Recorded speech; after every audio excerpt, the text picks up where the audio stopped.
Beneath the silver sickle of a winter moon, blood whispered secrets long silenced by the grind of stone and scorn. Lyra's hands, raw and chapped from the ceaseless labor, trembled as she knelt in the shadowed alcove of the royal hall. The air hung heavy with the metallic tang of iron and the faint, acrid smoke from dying embers in the great hearth. Outside, the wind howled through the mountain passes like a pack of forsaken wolves, carrying flurries of snow that dusted the arched windows with ghostly veils. It was the eve of the lunar festival, when the pack gathered to honor the goddess's light. But for Lyra, the night promised only more invisibility, more erasure. She had been scrubbing the flagstones for hours, her knees aching against the cold, unyielding surface. The blood she wiped away was not her own, not yet, but it belonged to the brutal games of the court, where alphas vied for favor in mock hunts that left crimson trails from the training yards. Lyra, the lowest of the Omegas, was tasked with making the hall gleam for the revelry, as if purity could be summoned from a servant's toil. Her dark hair, matted with sweat and grime, fell across her face like a shroud, hiding eyes that had long ago learned to avert themselves.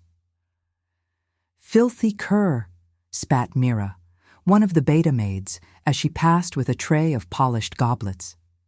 Her voice was a lash, sharp and casual, honed by years of mimicking the court's disdain.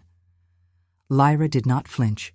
She had heard worse. Born without the fire of rank or the grace of beauty, she had been marked for mockery since puphood.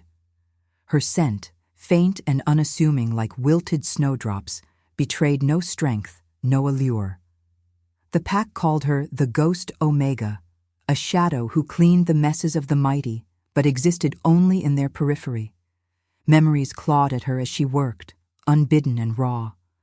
The rejection had come not in a single cataclysm, but in a slow erosion, like frost cracking stone. As a youngling, she had dreamed of the bond, that sacred pull whispered in the old tales, the moon's thread weaving fates together.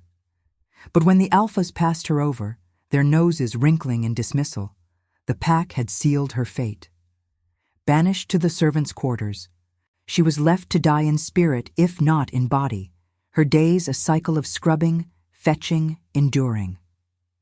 The elders decreed it. Omegas without worth were vessels for labor, not love. Lyra had internalized the verdict, her heart a barren field under perpetual winter. The hall stirred as dusk deepened, torches flaring to life along the walls, casting elongated shadows that danced like specters. Servants bustled, their footsteps echoing in hurried rhythm, but Lyra lingered in her corner, the bucket's icy water sloshing against her skin. A sharp pain lanced through her side, a remnant of yesterday's accident, when a guard had shoved her aside for sport, his boot connecting with her ribs. She bit her lip, tasting salt, and pressed on. Pain was her constant companion, a dull roar beneath the surface, reminding her of her place. High above, in the throne room's balcony, King Rowan watched the preparations with a gaze as stormy as the winds outside. His broad frame, clad in furs edged with silver thread, bore the weight of the crown like an ill-fitted yoke. At 30 winters, he was the epitome of alpha prowess, tall, with hair like raven wings and eyes of piercing gray, but melancholy etched lines into his face, deeper than any scar from battle. The incomplete bond haunted him, a phantom ache in his chest since youth, when the winter purge had claimed what he believed was his destined mate. Lies from the elders had buried the truth, a fabricated death to secure alliances, a political maneuver to bind him to a rival pack's daughter. Guilt festered like an open wound.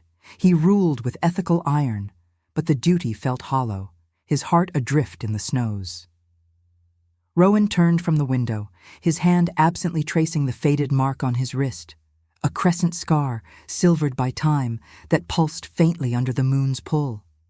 The festival would demand his presence, a ritual of unity, but he dreaded the revelry's false warmth. Betrayal lingered in the court's whispers, Elders schemed in shadowed corners, their games of power threatening the pack's fragile peace.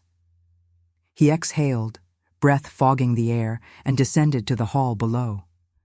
Lyra rose unsteadily, the bucket heavy in her grip, when the crowd's murmur swelled.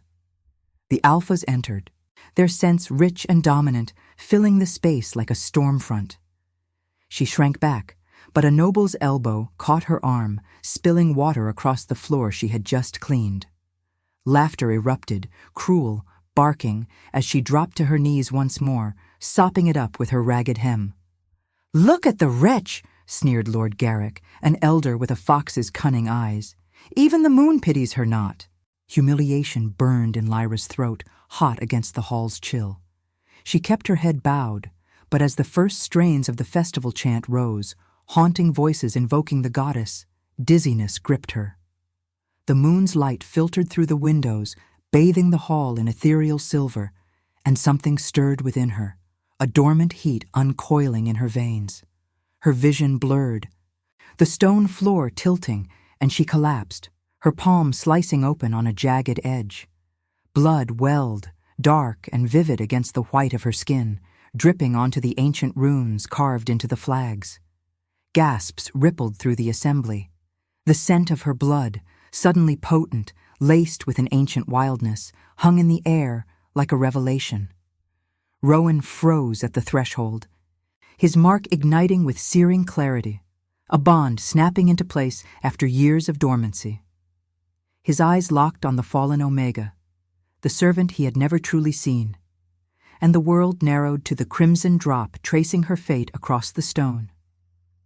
In that moment, under the moon's unyielding watch, the lies of the court began to fracture, and the king's buried guilt rose like a tide of blood and fire. The hall fell into a hush, the festival's chants fracturing like ice under a hammer's blow. Lyra lay sprawled on the rune-etched stones, her blood pooling in delicate veins that traced the ancient symbols as if the earth itself hungered for her essence. The pain in her palm throbbed in rhythm with her faltering pulse, but it was the sudden vertigo in her soul that pinned her down, a wild, unfamiliar tide surging through her veins, pulling at something deep and unnamed. She gasped, her breath misting in the chill air, and lifted her gaze to meet the storm-gray eyes of the king. Rowan stood transfixed at the threshold, his chest heaving as if the wind outside had clawed its way into his lungs. The mark on his wrist burned like molten silver, a fire he hadn't felt since the purge's shadowed aftermath, when elders had sworn his mate's life extinguished in the snows. But this scent, wild heather crushed under frost, laced with the earth's quiet fury, wrapped around him, insistent, undeniable. It was her. The ghost Omega, the wretch scrubbing his floors, the one whose existence he had overlooked amid the court's ceaseless machinations. Guilt twisted like a blade in his gut, sharper than any betrayal he had endured. The assembly stirred, murmurs rising like distant thunder. Lord Garrick's face paled, his cunning eyes darting to the elders clustered near the throne dais, their robes whispering secrets in the torchlight. Mira, the beta maid, hovered at the edge, her tray forgotten, lips parted in shock. But Rowan moved first, his boots echoing with deliberate force as he crossed the hall, shoving aside a noble who blocked his path. The crowd parted like snow before a gale, their scents spiking with fear and awe. Kneeling beside her, Rowan reached out, his hand hovering inches from her bloodied palm. The air between them crackled, charged with the moon's ethereal pull, and Lyra's instincts screamed, "Flee, submit, fight."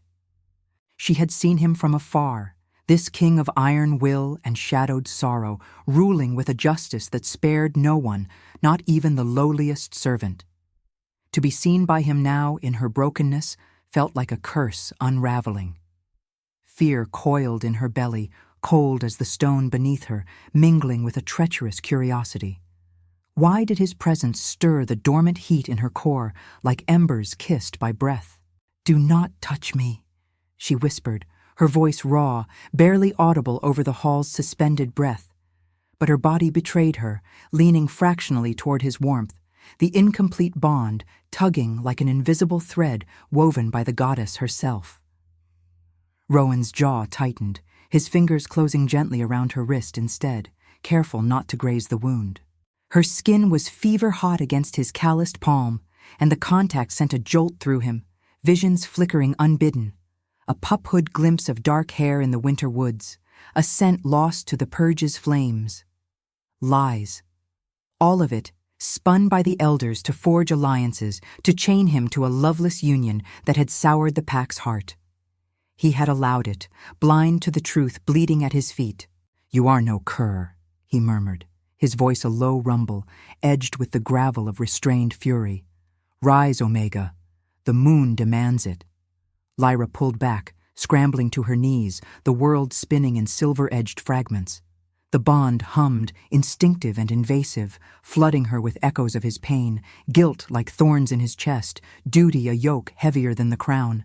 She wanted to deny it, to cling to the safety of invisibility, where cruelty was predictable and rejection a familiar scar. But curiosity burned brighter, a spark in the void. What if this pull was not madness, but the destiny the tales promised? Her heart raced, the scent of his fur and pine overwhelming the hall's metallic tang, and she met his gaze fully, defiance flickering in her storm-tossed eyes. The elders advanced then, Garrick at their fore, his smile a serpent's coil. "My king, this is no time for sentiment. The festival rites await. Let the servants be tended by their own." His words dripped honeyed poison, but Rowan's snarl cut through, primal and unyielding. He rose, drawing Lyra up with him, her slight frame shielded by his bulk. The assembly gasped anew as he pressed a cloth from his own cloak to her wound, the gesture intimate, defiant against the court's rigid hierarchies. "Sentiment?" Rowan's voice echoed off the vaulted ceilings, laced with the thunder of Alpha Command. "This is revelation, Lord Garrick, and you will answer for the shadows you've cast." The mark on his wrist glowed faintly under the torchlight, a crescent scar mirroring the moon's sickle outside, binding their fates in blood and fire. Lyra trembled against him, the wind's howl seeping through the cracks like a warning, curiosity warring with the fear of what this awakening might unleash. Enemies in the pack's heart, truths that could shatter the fragile peace. As the chants resumed, faltering and strained, Rowan led her from the hall's center, his arm a steady anchor amid the swirling stairs. The bond whispered promises of redemption, but denial lingered in her veins, a rational shield against the storm. Outside, snow lashed the mountain paths, Uivos distant and mournful, as if the goddess herself mourned the years stolen by deceit. In that fragile proximity, fear birthed a tentative bridge. Curiosity the first fragile step toward what might heal or destroy them both. And now, I invite you to leave a trace of your presence in the comments. Tell us where in the world you're watching from and the exact hour you hear this story. We wish to know how far these northern confessions travel and at what moments of the night they find you. The wind clawed at the stone walls of the outer keep, carrying shards of ice that stung like accusations as Rowan guided Lyra through the shadowed corridors beyond the great hall. Her steps faltered, the bond's insistent hum pulling at her like an undercurrent in frozen waters. But she leaned into his support despite the war raging in her chest. Fear had rooted her to invisibility for so long, a shield woven from silence and submission. Now, this king's touch unraveled it thread by thread, exposing a vulnerability she could not name. The air grew colder here, away from the festival's dying warmth, scented with damp earth and the faint metallic bite of ancient iron sconces flickering against the gloom. He led her to a narrow chamber tucked into the mountain's flank, a forgotten antechamber once used by scouts. Its walls etched with faded runes that glowed faintly under the sliver of moonlight, piercing a high, barred window. Rowan barred the heavy oak door behind them, the thud echoing like a heartbeat in the confined space. A single brazier smoldered in the corner, casting erratic shadows that danced across his face, highlighting the hollows of exhaustion beneath his eyes. He released her wrist gently, but the absence of his warmth left her skin prickling, as if the cold had seeped deeper into her bones. "Sit," he commanded softly, gesturing to a low bench piled with threadbare furs. His voice, usually a forge of authority, carried a tremor now, laced with the raw edge of a man confronting his own failures. Lyra obeyed, sinking down as her wounded palm throbbed, the cloth he had pressed there already darkening with fresh blood. She watched him warily, curiosity flickering amid the dread. This alpha who ruled with unyielding ethics, yet whose guilt mirrored her own hidden fractures. What enemy had shaped him so, to make his presence feel like both sanctuary and storm? Rowan knelt before the brazier, feeding it dry tinder from a hidden alcove until flames leaped higher, their golden tongues licking the chill from the air. The fire's heat bloomed across her face, a tentative mercy, but it could not touch the chill in her heart. "The elders will come for you," he said, not looking at her, his hands steady as he unwound a strip of linen from his belt. "Garrick's web is vast. He spun the lies that hid you from me. They see your awakening as a threat to their power, a crack in the alliances they forged with my blindness." Lyra's breath caught, the words sinking into her like frostbite. She had always known the court's cruelty as a distant thunder, endured in stolen glances and whispered barbs, but now it converged on her like a blizzard. The purge of her youth flashed unbidden, a night of screams and fire when the elders had culled the weak to appease rival packs, leaving her orphaned and unmarked. Had they known then? Buried her survival to manipulate a king? Empathy stirred unexpectedly, a bridge forming across the chasm of their stations. His guilt was her exile, both forged in the same deceitful forge. "And you?" she asked, her voice a fragile thread in the fire's crackle. "Will you protect the servant who scrubbed your bloodied floors, or sacrifice her for the pack's peace?" He turned then, his gray eyes meeting hers in the firelight, the crescent mark on his wrist pulsing in sync with the hidden one she felt blooming on her own skin, a faint silver trace beneath her sleeve, awakening like a secret kept by the moon. Rowan's face softened, the lines of duty etching deeper as he took her hand, dabbing the wound with careful precision. The contact sent sparks through her, not pain, but a visceral pull that blurred the edges of fear into something warmer, more insistent. "I failed you once, Lyra, by inaction. The bond was incomplete, a ghost I mourned while you bled under my roof. No more. We stand together against them, or the goddess's light dims for us both." Outside, the wind's howl sharpened into huevos, distant at first, then closer, a pack of shadows baying at the keep's gates. Footsteps echoed in the corridor beyond, muffled but urgent, accompanied by the scrape of steel. Garrick's hunters, no doubt, betas loyal to the elder's coin, sent to silence the revelation before it spread. Lyra's pulse thundered, the bond amplifying Rowan's tension. She felt his resolve harden like steel in the forge, but beneath it, the melancholy of a king who had lost too much to pride. Instinct urged her to flee, to dissolve back into the shadows where survival meant solitude, but curiosity, and now this nascent empathy, held her fast. His touch on her skin was not command, but plea, a shared vulnerability that transformed the chamber into a fragile refuge. The door rattled, a fist pounding with authority. "My king! Open in the name of the council. The Omega must be questioned. Her blood taints the rites." Garrick's voice slithered through the wood, oily and insistent. Rowan rose, positioning himself between her and the entrance, his body a wall of fur-clad muscle and quiet fury. He drew a dagger from his boot, its blade catching the fire's glow, and met her gaze once more. "Stay behind me. Your strength is not in claws, but in the truth they fear." Lyra nodded, rising unsteadily, the fire's warmth fueling a spark within her, a dormant heat uncoiling, not as Omega submission, but as something fiercer, a Pathfinder's instinct buried by years of scorn. The bond deepened in that moment, empathy weaving through the fear.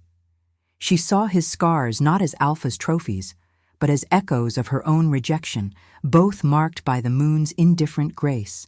As the door shuddered under repeated blows, wood splintering like brittle bone, she pressed close to his back, her hand finding his arm. The contact grounded them, turning isolation into alliance, pain into purpose. The door burst inward with a crash, 3 betas spilling into the chamber, their eyes gleaming with false righteousness, swords drawn and glinting in the moonlight's intrusion.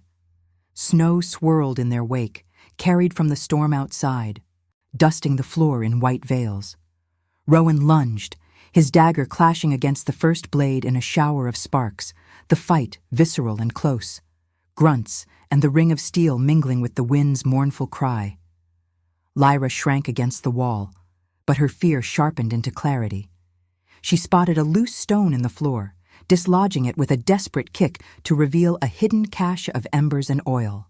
With trembling hands, she hurled the flask at the nearest attacker, flames erupting in a whoosh that singed fur and sent the beta howling back into the corridor. Rowan dispatched the second with a precise thrust, blood blooming dark on the stone, crimson against gray, a symbol of the lies spilling forth. The third fled, Weevos turning to panic as reinforcements faltered in the blaze. Panting, Rowan turned to her, blood streaking his cheek, but his eyes held not triumph, but wonder. "You fought," he breathed, stepping close, the bond thrumming like a shared heartbeat. Lyra met his gaze, the empathy solidifying into a tentative bond, fragile as new ice, but unyielding. In the refuge's dying light, with enemies routed and the storm raging on, she rationalized the pull no longer. It was redemption's first whisper, born of mutual protection, demanding they face the dawn together. Yet as the fire sputtered, casting long shadows, a deeper dilemma stirred in her soul. Could she trust this king with her fractured heart? Or would the pack's shadows claim them both before mercy could mend what deceit had torn? The flames in the antechamber guttered low, their dying light weaving erratic patterns across the blood-smeared stones, as if the fire itself mourned the violence it had birthed. Lyra's chest heaved, the acrid smoke clinging to her skin like a second wound, mingling with the coppery tang of spilled blood from the fallen beta. Her hand, still slick from the oil flask, trembled as she pressed it to the wall for support, the rough-hewn rock grounding her amid the chaos. Rowan's gaze upon her was a weight, not of judgment, but of dawning awe, his breath ragged in the confined air. The bond thrummed between them, a living vein of silver light in her mind's eye, pulling her deeper into his shadowed world, guilt etched in every line of his face, duty a chain that bound him even as it freed her from solitude. He sheathed his dagger with a deliberate motion, the steel whispering against leather, and stepped closer, his fur cloak dusted with ash and snow from the breached door. Outside, the storm's fury redoubled, wind slamming against the keep like the goddess's wrath unleashed, Weevos echoing from the mountain slopes as if the wild called witnesses to their fragile stand. "You wielded fire as a weapon," Rowan said, his voice low, resonant with the gravel of exhaustion and something softer, unspoken. "Not the servant's tool, but a pathfinder's spark. How did you know of the cache?" Lyra's pulse stuttered, the question unlocking a door long sealed within her. She had always dismissed the instincts as survival's scraps, glimpses of hidden crevices in the servants' warrens, whispers of deceit in the elders' averted eyes, a pull toward forgotten paths in the snow-veiled forests. The pack had branded her worthless, her faint scent a mark of weakness. But in the purge's aftermath, when flames had claimed her kin, a deeper gift had stirred. The ability to trace the moon's threads, to see the veiled trails of fate and falsehood that others ignored. It was the Pathfinder's mark, a rare omega legacy from the old bloodlines, buried by scorn and labor's grind. Fear had silenced it, rationalizing the visions as madness. But now, in this bloodied refuge, the bond amplified it, demanding revelation. She met his eyes, the gray depths reflecting the ember's glow, and felt the crescent on her wrist ignite. Not with pain, but with clarity, a silver map unfurling in her veins. I see them, she whispered, her voice gaining strength as the words spilled forth, raw and unfiltered. The paths. Not just stone and shadow, but the lies woven into them. The Elder's purge. It wasn't chaos. I glimpsed it as a child, hiding in the roots of the great oak. Garrick's hand, guiding the torches, sparing me only because my scent was too faint to notice. They hid me not from mercy, but to use as a ghost, a secret blade against you. Rowan's breath hitched, the color draining from his face as he grasped her arms, the contact sending visceral waves through her, his melancholy crashing against her isolation like tides meeting shore. The air thickened, charged with the moon's distant pull filtering through the barred window, casting prismatic shards on the pooling blood. He had ruled with ethical precision, dismantling threats with a king's measured fury, yet this truth pierced deeper than any rival's claw. The incomplete bond had been no accident. It was the key to his destiny, manipulated to keep him adrift, chained to alliances that poisoned the pack's spirit. And she, Lyra, the broken servant, held the map to unravel it all. "Show me," he urged, his tone a plea wrapped in command, the Alpha's iron yielding to the vulnerability of one redeemed by fate. She closed her eyes, the bond guiding her like a compass in fog, and extended her uninjured hand toward the brazier. The flames responded, leaping higher in a controlled dance, their heat blooming without scorching the firs nearby. Visions cascaded then, shared through touch, silver threads snaking through the court's underbelly, Garrick's bribes to rival packs, the forged scrolls declaring her death, a deeper conspiracy to dethrone Rowan under the guise of lunar prophecy. She saw the temple ruins beyond the mountains, where the true Pathfinder's relic lay hidden, a lunar amulet that could bind the pack's fractured loyalties or shatter them in civil war. Her gift manifested fully, not as sorcery, but as Revelation's blade, exposing the blood oaths the elders had sworn in secret caverns, their betrayal a cancer eating the heart of the realm. Lyra gasped as the visions receded, her body sagging against him, the effort draining her like winter's endless night. The chamber felt smaller, the wind's howl a chorus to the truths laid bare, snowflakes eddying through the splintered door like omens. Rowan's arms encircled her instinctively, his warmth a bulwark against the cold seeping from the stones, but his eyes burned with realization. She was no mere mate, she was the key to his destiny, the Pathfinder whose sight could redeem his reign or condemn it to flames. Guilt twisted anew in his chest, mirrored in her trembling form. The years he had let her scrub the evidence of his failures. Unaware, she held the light to guide him through the storm. "The goddess chose you for this," he murmured, his lips brushing her temple, the gesture tender amid the tragedy, born of pain's forge. Not as servant, but as salvation. With your gift, we expose them. The pack's future hangs on it, on us. Yet, as the bond deepened, weaving empathy into unbreakable silver, a spiritual dilemma clawed at Lyra's soul. Her gift demanded she step from shadows into the fray, to wield truth as a weapon that could heal the pack or ignite its ruin. Could she embrace this destiny, forgiving the king who had failed her? Or would the weight of revelation demand a mercy she had never known, sacrificing her fragile freedom for a throne built on shared redemption? The moon watched through the window, silent and eternal, as the first distant weavos of approaching allies pierced the night, heralding the trials to come. Subscribe if you believe mercy can crown even the fallen. Comment Luna if you'd walk through the storm for someone who saw the mountain winds screamed through the fractured gates of the keep, whipping snow into frenzied veils that blurred the line between earth and sky, as if the goddess herself wept for the truths clawing their way to the surface. Lyra stood at Rowan's side on the frost-rimed battlements, her breath forming fragile ghosts in the lunar glow, the silver crescent on her wrist a burning brand beneath her sleeve. The visions from the antechamber lingered like smoke in her mind. Garrick's serpentine schemes, the hidden amulet in the temple ruins, the pack's heart poisoned by elders who had traded loyalty for power. Her gift, the Pathfinder's sight, had stripped away the illusions, revealing paths not just of stone, but of betrayal's tangled roots. Yet revelation brought no peace. It demanded judgment, a reckoning that pulled her from the shadows into the storm's maw. Below, the pack assembled in the courtyard, their forms a sea of fur-clad shadows under torchlight that sputtered against the gale.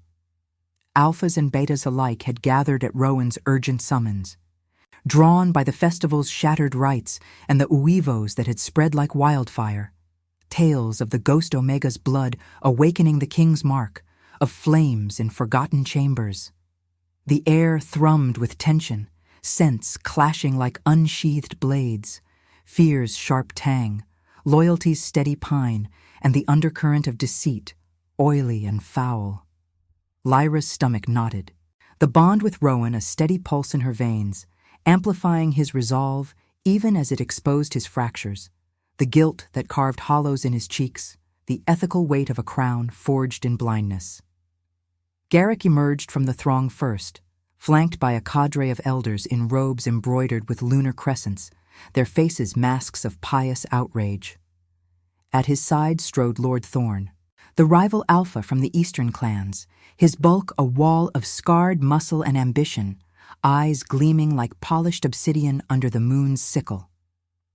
Thorn's pack had long coveted the northern throne, their alliances with Garrick whispered in border skirmishes, blood spilled to test Rowan's weakening grip. The traitor had summoned him under the guise of mediation, but Lyra's visions pierced the veil. Thorn's claws in the purge, his hand guiding the flames that had orphaned her, all to bury the Pathfinder's bloodline and claim the amulet's power for himself. "My king," Garrick intoned, his voice carrying over the wind's howl like a venom-laced arrow. "This spectacle dishonors the goddess. The Omega's collapse was a servant's frailty, nothing more. Return to the rites, lest rivals scent our discord." His eyes flicked to Lyra, a predator's calculation, dismissing her as the wretch he had helped forge through years of subtle cruelties, whispers to guards, accidents in the halls, all to keep her broken and unseen. Rowan stepped forward, his presence a thunderhead amid the snow, the torch flames bowing to his shadow. "No more shadows, Garrick. The moon has spoken." He raised his wrist, the crescent scar glowing faintly, silver threads of the bond visible to all under the lunar light. Gasps rippled through the pack, weavos rising in confusion and awe. Lyra felt their stares like barbs, the weight of her past crashing against her, the mockery, the isolation, the blood she had scrubbed from these very stones. Freedom whispered in her blood, a siren's call to flee into the wilds, to reclaim the solitude that had shielded her heart. But the bond tugged, insistent, weaving Rowan's pain into hers, his ethical code unyielding yet scarred by the purge's lies, demanding he atone not with war, but with truth. Thorn snarled, shoving forward, his scent a brutal wave of iron and frost. Truth or delusion? This Omega is no mate. She's a pawn in your grief, Rowan. The Eastern packs tire of your melancholy rule. Yield the throne, and I'll spare the girl. His gaze raked Lyra, not with desire, but hunger for the power her gift implied, the amulet's promise of dominion over fates. The pack shifted uneasily, loyalties fracturing like ice under pressure, some alphas baring teeth in support of their king, others glancing to Garrick, the traitor's web pulling taut.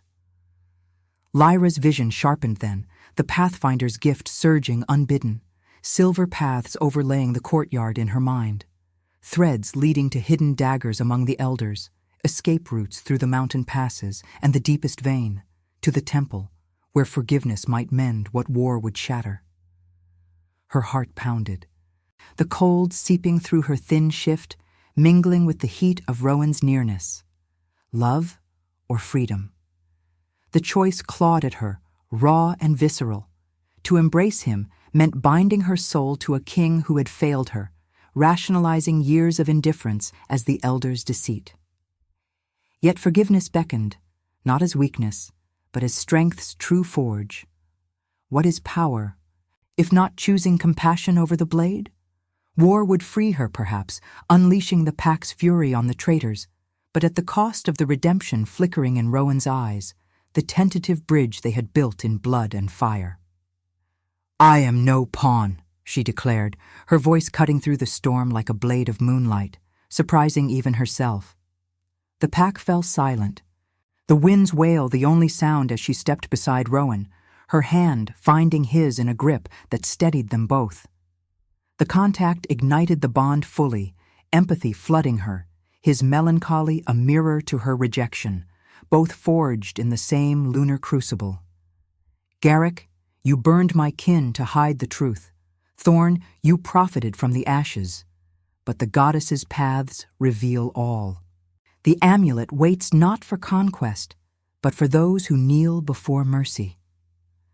Garrick's face twisted, his hand signaling the elders, who lunged with concealed knives glinting red in the torchlight. Chaos erupted, clashes of steel, snarls and blood spraying across the snow, turning white to crimson under the moon's indifferent gaze. Rowan fought like a tempest, his dagger a blur, shielding her as Thorn charged, claws extended. Lyra dodged, her gift guiding her steps, disarming an elder with a precise twist born of shadowed survival. The pack divided, loyalists turning on the traitors, weavos of betrayal echoing off the peaks. In the fray's heart, Thorn pinned Rowan against the battlement, his growl a promise of death. "She weakens you!" But Lyra moved, unseen in the whirlwind, her palm pressing to Thorn's back, the silver mark flaring, forcing a vision into him. The amulet's curse on usurpers, paths of ruin branching from his ambition. He staggered, horror etching his features, and Rowan struck true, the rival crumpling in a heap, blood pooling like spilled secrets. As the skirmish waned, Garrick fled into the storm, his web unraveling in the pack's roar of allegiance. Lyra knelt beside Rowan, both bloodied and breathless, the moon bathing them in silver absolution. Forgiveness had won this night, not through war's blaze, but the quiet choice of standing unbowed. Yet, as the wind carried Garrick's distant howls, a deeper trial loomed. Could she truly forgive the king at her side? Or would the shadows of their past demand a freedom forged in solitude, even as love whispered of union's redemptive fire? The snow fell heavier, veiling the bloodied stones, as the pack's fate hung on the edge of her soul's unyielding choice. The snow-laden winds howled through the battlements like vengeful spirits, carrying the metallic reek of blood and the acrid bite of scorched fur from the courtyard below. Lyra's limbs ached with the echo of the fray, her shift torn and clinging to her skin in damp, freezing tatters, but it was the weight in her chest that pinned her more than exhaustion. Rowan's hand, warm and calloused, still clasped hers amid the settling chaos, the silver bond thrumming between them like a vein of molten moonlight. The pack's weavos rose in ragged triumph, loyalists binding the fallen elders with ropes coarse as winter roots, their faces etched with the shock of revelation.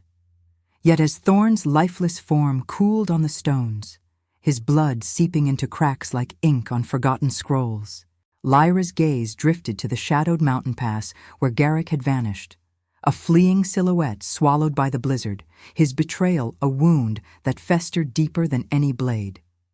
She pulled away slightly, the separation sending a chill deeper than the gale, her storm-tossed eyes searching Rowan's face in the torchlight's flickering embrace. The king stood unbowed, his raven hair matted with sweat and crimson flecks, the crescent scar on his wrist pulsing in rhythm with hers, a shared mark that bound their fates yet amplified the chasm of their pasts. His gray eyes, usually veiled in melancholic resolve, now held a raw plea, the ethical core of him demanding atonement not in victory's roar, but in the quiet forge of truth. But Lyra felt the pull of freedom like a siren's whisper in the wind, tempting her to sever the thread, to reclaim the solitude that had armored her heart against the pack's cruelties. Forgiveness seemed a fragile bloom in this bloodied soil. Could she offer it to the man whose oversight had let her kin burn, whose roof had housed her tormentors? "We must pursue him," Rowan said. His voice a low rumble cutting through the storm's lament, laced with the gravel of duty's unyielding call. He turned to the assembled alphas, their breaths fogging the air in plumes of allegiance, and raised his bloodied dagger, its blade catching the moon's sickle gleam. Garrick's flight scatters the rot, but it festers still. The Pathfinder's sight has shown the paths. Lead us, Lyra, to the temple's heart, where the amulet lies and his web ends. The pack murmured assent, their sense shifting from chaos to purpose. But Lyra's gift stirred unbidden, silver threads overlaying the night. One path of war, blazing through the passes with claws and fire, claiming Garrick's head in vengeful justice, another of mercy. A shadowed trail to the ruins where truth might unmake him without spilling more blood. Her heart clenched, the cold seeping into her bones like doubt's insidious frost. The purge replayed in fragments, flames devouring the winter camp, her mother's screams silenced by Garrick's torch, the elder's lies weaving her survival into obscurity. She had scrubbed the remnants of that night from these stones, year after year, rationalizing survival as endurance, not destiny. Now, the bond flooded her with Rowan's echoes, his youth spent in hollow mourning, the incomplete mark a ghost that had hollowed his rule, allowing the court's serpents to coil unchecked. Empathy warred with resentment, a visceral storm in her veins, the warmth of his nearness tempting union, yet the scars of rejection screamed for liberty, for a life unbound by throne or mate. "No," she breathed, stepping back fully now, the wind whipping her dark hair like a banner of defiance. The pack's eyes turned to her, a sea of silver-reflected stares under the moon's unblinking watch, and Rowan froze, his hand hovering as if burned. "Not war. Not yet. The paths diverge here, my king. Your justice demands his blood, but mine hungers for the why, not the end." Her voice gained strength, raw and resonant, the Pathfinder's gift sharpening her words into revelation's edge. She saw it clearly, Garrick's chamber in the keep's underbelly, hidden scrolls detailing the manipulation, the fabricated death certificate, the bribes to Thorne's clan, all to install a puppet queen and fracture the northern bloodline. Mercy could expose it publicly, forcing the pack to witness the deceit, redeeming the lost, without adding to the crimson tally. But freedom tugged harder, urging her to vanish into the wilds. Leaving Rowan to his crown's isolation, her gift a solitary flame unshared. Rowan's jaw tightened, the melancholy in his eyes deepening to chasms, his broad frame tensing against the gale. "Lyra, the pack bleeds for this truth. Garrick's flight invites rivals. Thorne's remnants bay at the borders. Choose with me, or we lose all." His words carried the tragedy of their bond, a plea forged in guilt's fire, the alpha's ethical iron bending toward her will. Yet she felt his fear, a shadow in the silver thread. Abandonment would shatter him, echoing the purge's theft, leaving his reign a barren throne under perpetual winter. The dilemma clawed at her soul, ethical and spiritual, the moon's light bathing the battlements in ethereal silver, turning snow to diamonds on the bloodied flags. Love or liberty? Forgiveness might crown them in redemption's light, weaving her brokenness into his strength, birthing a pack renewed by compassion's quiet power. But war's path promised severance, a freedom raw and unclaimed, where she could wander the lunar trails alone, her gift a beacon for no one. What is redemption, if not choosing the scar over the flight? Her palm itched with the crescent's heat, the wind's howl mingling with distant weavos, Garrick's hunters perhaps, or the wild calling her name. She reached for him then, fingers intertwining with his in a grip that trembled with the weight of worlds. "The temple," she said finally, her voice steady amid the storm, "but not with blades. We confront the past there, expose the lies under the goddess's gaze, mercy or war. It's ours to forge, together." Rowan's relief washed through the bond, a warmth piercing the cold, but doubt lingered in her heart, a spiritual fracture. Had she chosen love's redemption, or merely delayed the freedom that whispered of solitude's peace? As the pack mobilized, torches flaring against the night, they descended into the passes, the snow swallowing their steps, the moon trailing like a silent judge. Garrick's shadow loomed ahead, a final trial in blood and fire, where forgiveness might heal or liberty demand its brutal price. The jagged peaks clawed at the moon's underbelly as the procession wound through the mountain passes, torches sputtering like defiant stars against the unrelenting blizzard. Lyra's boots crunched into the snow's treacherous crust, each step a deliberate anchor amid the gale's savage embrace, the wind tearing at her cloak with fingers of ice that whispered temptations of retreat. The silver crescent on her wrist burned beneath the fabric, a relentless pulse sinking with Rowan's stride beside her, a bond that had evolved from instinctive tug to an unbreakable vein of shared resolve, yet still laced with the thorns of doubt. Her gift, the Pathfinder's sight, illuminated the trail in her mind's eye, silver threads weaving through the storm, converging on the temple ruins where ancient stones cradled the lunar amulet, its power a double-edged blade of fate and freedom.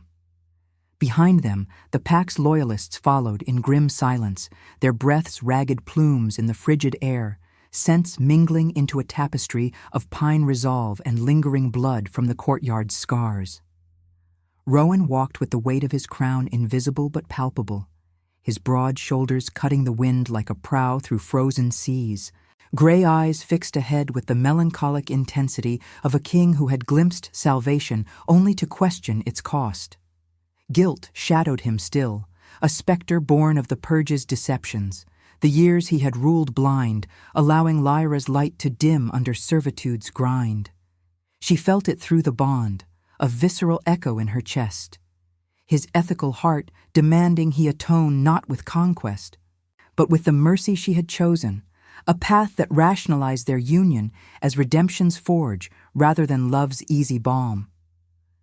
The temple emerged from the veil like a forgotten prayer, its ice-encrusted arches crumbling under centuries of neglect, moonlight pooling in the cracked altar like spilled mercury. Snow drifted through the open roof, dusting the rune-carved floor where the amulet lay hidden. Its aura a faint hum in Lyra's veins, guardian of destinies, binder of truths. Garrick awaited them there, cornered and feral, his once cunning frame huddled against a frost-veined pillar, robes torn and eyes wild with the cornered beast's desperation. Blood trickled from a gash on his brow, staining the snow crimson, a symbolic offering to the moon's indifferent gaze. Flanking him were two ragged betas, their loyalty frayed, swords drawn but trembling in the cold's merciless grip. "You bring the pack to witness my end?" Garrick rasped, his voice a serpent's hiss swallowed by the wind's howl, rising to his feet with a snarl that bared yellowed fangs. The air thickened with his scent, sour deceit and fraying power, as he gestured to the altar. "The amulet is mine by right of survival. The purge secured it. Your mate was collateral, a whelp too weak to matter." His words lashed at Lyra, dredging the purge's embers, flames devouring her mother's form, the elder's chants masking screams, her own crawl through the ashes into obscurity. Rejection surged anew, hot and raw in her throat, tempting her to unleash the gift's fury, silver paths that could guide Rowan's blade straight to the traitor's heart, claiming war's brutal liberty. Rowan halted at the threshold, his hand tightening on her arm, the contact a grounding fire amid the temple's chill. The pack fanned out, encircling the ruins with low growls, torches casting elongated shadows that danced like ancestral spirits across the stones. Weavos echoed from the distant slopes, the wild answering the confrontation, as if the goddess herself leaned in to judge. "No more lies, Garrick," Rowan intoned, his tone steady, yet laced with the gravel of profound sorrow, the Alpha's command yielding to ethical plea. "The Pathfinder reveals all. Your scrolls, your pacts with Thorn, the fabricated death that chained us both.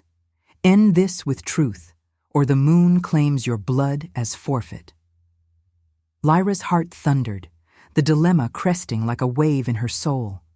Sacrifice or union, despair yielding to faith. Freedom beckoned in the storm's roar, a solitary path where she could vanish into the lunar wilds, her gift unburdened by throne or mate, rationalizing the bond as illusion's cruel jest. Yet the warmth of Rowan's presence seeped through the cold, empathy weaving their fractures into wholeness. His guilt a mirror to her exile, both reborn from the same bloodied forge. The amulet's hum intensified, drawing her forward, silver threads in her vision converging on Garrick's form.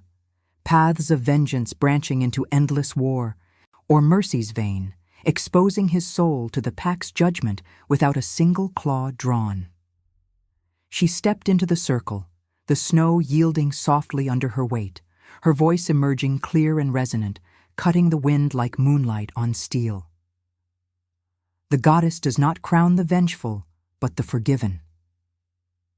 Extending her hand, the crescent flared, and visions cascaded outward, projected into the air like ethereal frost, replaying the purge's horrors. Garrick's torch, the bribes, the amulet's theft from the old bloodlines to suppress pathfinders like her. The pack gasped, sense spiking with outrage, but Lyra pressed on, her gift a bridge of revelation.